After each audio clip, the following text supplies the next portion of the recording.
Welcome to the Deep Dive. Today, we're pulling back the curtain on a really powerful motivational message that's built around just 3 words. Just 3. God is able. Exactly. And look, we're not here today to get into the theology of it. We're looking at the engineering. We've got the actual script, the blueprint that turns this simple phrase into, well, a viral engine for hope. That's right. Our source is the production script for this devotional video, and we're also looking at the scriptures it pulls from.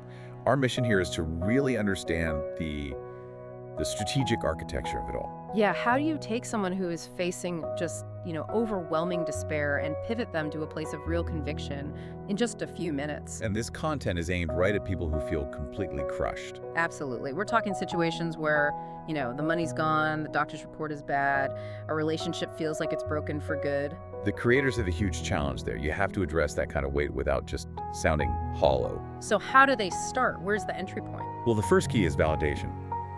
You can't offer a solution until you prove you understand the problem. So they spend the first few moments just painting this picture of failure, of frustration. Right, they set the scene. They call it the Valley of Decision, which is such a great phrase. It is. And they give voice to that nagging thought, the enemy whispering, "Where is your God now?" So they name the doubt out loud. They have to. It gives the listener permission to even feel that doubt. You feel seen.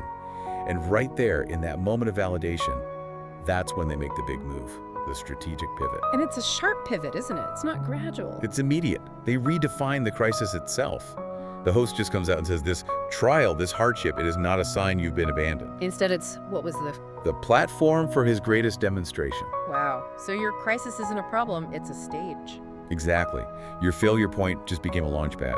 Okay, so once that stage is set, they have to define what this ability they're talking about actually is, and they go straight for the heavy hitter, right? The Apostle Paul. Yep, straight to Ephesians chapter 3.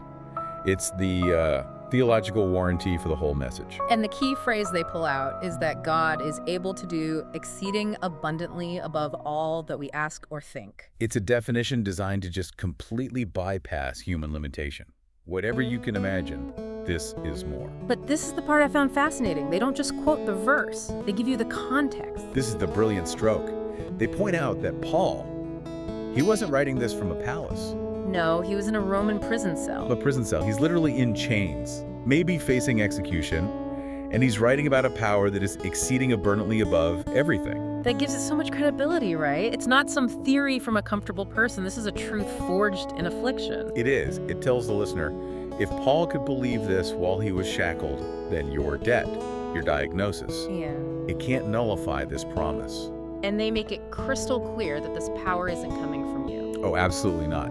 They say it's tethered not to your circumstances, but to his own infinite sovereign power. It completely disconnects from your bank account or your body's limitations. It shifts the burden of performance. It's not on you anymore. Right. And once they've established that, they immediately ask for the first act from the listener. The public declaration. The public declaration. Type those 3 words in the comments. God is ABLU. They call it building a wall of faith.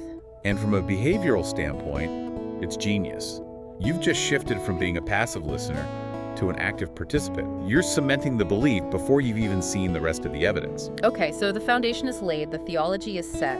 Now they have to prove it. Now it gets really interesting. They move from the theological blueprint to these vivid Old Testament demonstrations. They need proof. And they start with maybe the most extreme example of survival you can find. The fiery furnace. The fiery furnace. And we meet the 3 young men, Shadrach, Meshach, and Abednego, defying King Nebuchadnezzar. Their declaration of faith is just. It's kind of the gold standard, isn't it? They say, our God, whom we serve, is able to deliver us. But then they add the most important part. But if not, be it known unto thee, O king, that we will not serve thy gods. That, but if not, is everything. It's belief in God's ability without demanding a specific outcome. It's a statement of total surrender.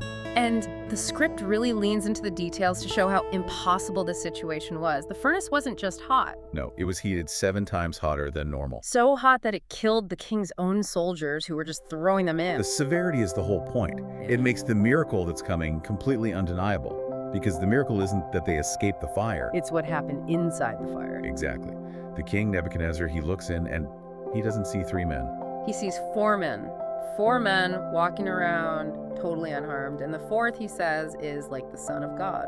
And the analysis in the script is just so powerful. The fire was meant to destroy them, but it became the place where they met God. And the proof afterwards?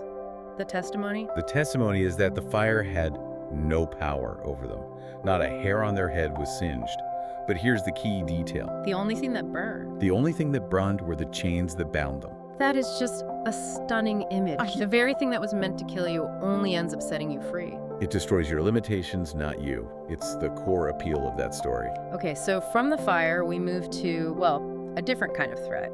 We go to Daniel in the lion's den. And Daniel's crime, it's important to note, was just faithfulness. He was praying when he was told not to. And the king in this story, King Darius, he's a conflicted character. Very conflicted. He's forced to condemn Daniel, but you can tell he respects his faith. Before Daniel even goes into the den, Darius says something amazing. A prophecy almost. Thy God, whom thou servest continually, he will deliver thee. Spoken by the man who just gave the order. So the next morning, Darius runs to the den and yells out that critical question. Is thy God able to deliver thee from the lions? He uses the same word. He does. And Daniel's answer confirms it. God hath sent his angel and hath shut the lions' mouths. And this leads to the big takeaway, the application for the person watching. The big one. The text says Daniel had no hurt on him because he believed in his God. Ah, there it is. That's the connection. The script makes it explicit. Your belief in God's ability is the conduit. It's the channel that lets his power flow into your impossible situation. The power's there, but belief is the switch. So is it not passive? It requires an active participation, a choice to believe. Yes. And just when you think the story is about deliverance, they pivot again. They connect Daniel's survival directly to the Psalms. To Psalm 23. Thou preparest a table before me in the presence of mine enemies. Yes. You see, the victory isn't just getting out of the den. It's about God hosting a divine feast for you while the lions are still there watching. It's provision right in the middle of the threat. The battlefield becomes a banquet hall. A beautiful way to put it. So, wrapping this all up, the conclusion shifts the viewer's prayer. You move from desperation, please help me, to declaration. A declaration, right, based on the proof they've just laid out. They've built this airtight case, they defined an infinite power, and then they showed it working in history. And then, after all of that spiritual depth, comes the modern part. The call to action. The call to action. Smash that like button and subscribe. I have to ask, does that, I don't know, cheapen it? Does it feel jarring after everything else? That's a really fair question. And it's the tension of doing this kind of work in the digital age, you know. The message needs scale to work. It needs to reach the next person. And the algorithm demands engagement. The algorithm demands it. So while it can feel a little jarring, it's framed as a necessary tool to get the message to the next person who's in their own furnace or their own lion's den. Which is the final call to action, right? To share the video. Exactly, to spread it. So what's the big lesson here for us, for the listener, dissecting this? I think the core lesson is that the trial is never the end of the story. Your moment of desperation isn't the period at the end of the sentence. It's just a comma. A setup. It's the setup. It's the stage where this exceeding abundant power can be put on display. It's a fantastic summary. And as we wrap up this deep dive, here's a thought I want to leave with you. Think about the kings. Nebuchadnezzar and Darius. Exactly. They were the antagonists. They were the ones who ordered the condemnation, the fire, the den. And yet, they were also the first witnesses. They were the ones who saw the miracle and were shocked by it. Huh. The opposition had a front row seat. A front row seat. Yeah. So what does it mean when the greatest demonstrations of faith and power are witnessed not just by the faithful, but by the very opposition that tried to destroy you? That's a powerful idea to think about.